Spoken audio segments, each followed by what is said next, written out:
What if I told you one man stood up to the most powerful ruler in the world? What if I told you he wasn't even born a leader? And what if I told you he took down the most powerful empire on earth? This isn't mythology. It's not a movie plot. It's history.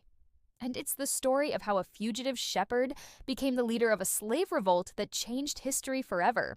This is the Exodus. Make sure to hit subscribe and like because we're going to bring you more epic stories from the Bible, just like this one. Now let's dive right in. In the days of ancient Egypt, the pharaoh ruled with absolute power.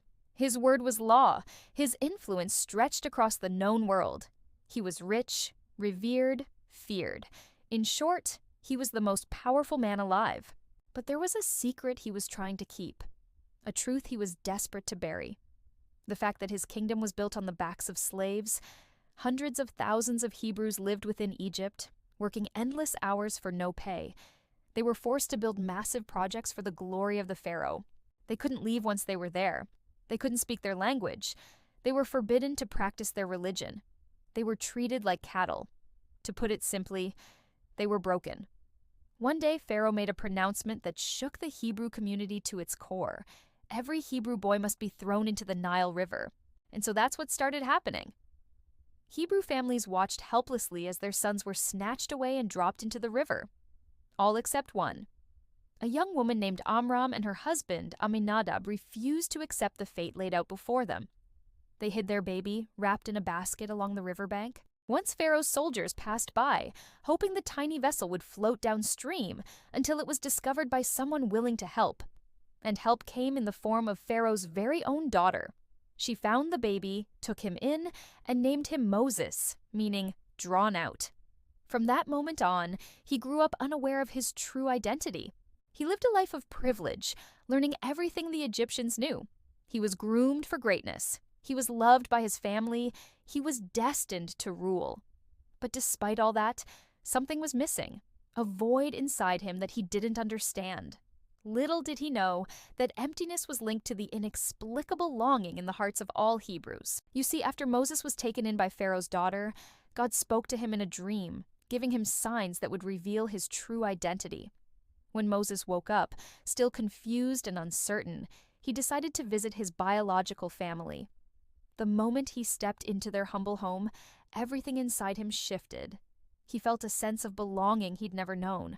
However, tragedy struck soon after. During a violent argument with an Egyptian guard over a Hebrew slave, Moses lashed out and killed the man. Fearing for his life, he fled, finding refuge in the desert. There he stumbled upon a small group of shepherds tending their flocks. Among them was a beautiful woman named Zipporah. They fell in love, got married, and settled into a simple life. But it wasn't easy. The Hebrew slaves in Egypt were miserable. The longer Moses witnessed their pain, the more tormented he became. One day, he decided to confront Pharaoh, demanding his people be set free. But the Pharaoh, blinded by pride and power, refused. So God intervened. He gave Moses the ability to perform miracles, turning his staff into a snake, his hand becoming leprous. Still, Pharaoh remained unmoved, and so God unleashed his plagues. First, the waters of the Nile River turned to blood, killing all the fish and contaminating the source of water for the Egyptians. Then, the river overflowed with frogs. After that, gnats flew in from the east, covering the ground. Flies followed, causing disease. Crops failed. Hailstorms damaged homes. Darkness descended. Each plague devastated Egypt.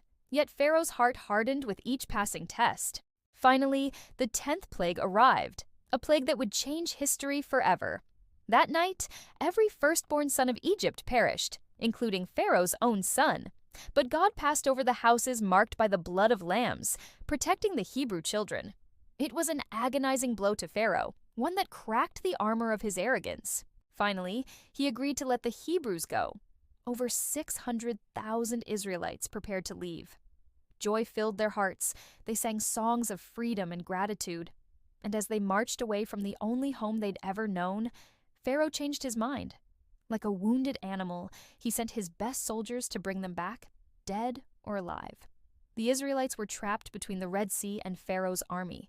There was nowhere to go. Panic spread. People cried out in terror, their hopes for freedom fading fast. But Moses remained calm.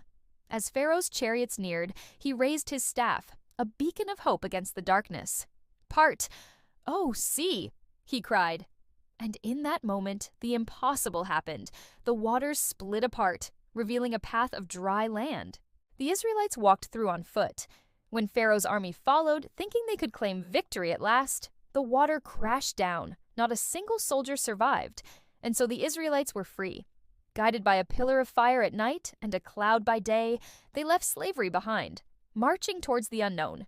At the end of their journey, Moses stood overlooking his people, his staff held high. It was a symbol of leadership, faith, and deliverance. He wasn't born a leader. He didn't have royal blood. He was a shepherd. But through faith, courage, and obedience, he became the man who defied an empire and walked with God. If you enjoyed this video, please don't forget to hit subscribe and leave a comment below telling us what you thought. We also have an awesome community of believers who meet in our server to discuss these videos and other cool stuff. If you want to join, head over to the link in the pinned comment. Hey guys, I'm here. I'm the CEO of a media company, and I wanted to tell you personally how much we appreciate your support. Your feedback motivates us to keep producing high-quality content that brings the Bible to life. We believe that everyone deserves a chance to hear the good news of Jesus Christ, and we're grateful for your partnership in making that possible. We're also excited to continue bringing you more epic stories from the Bible, so be sure to follow us so you don't miss out on any new releases. Thank you again for your incredible support and for joining us on our mission to change the world through the power of storytelling. God bless you.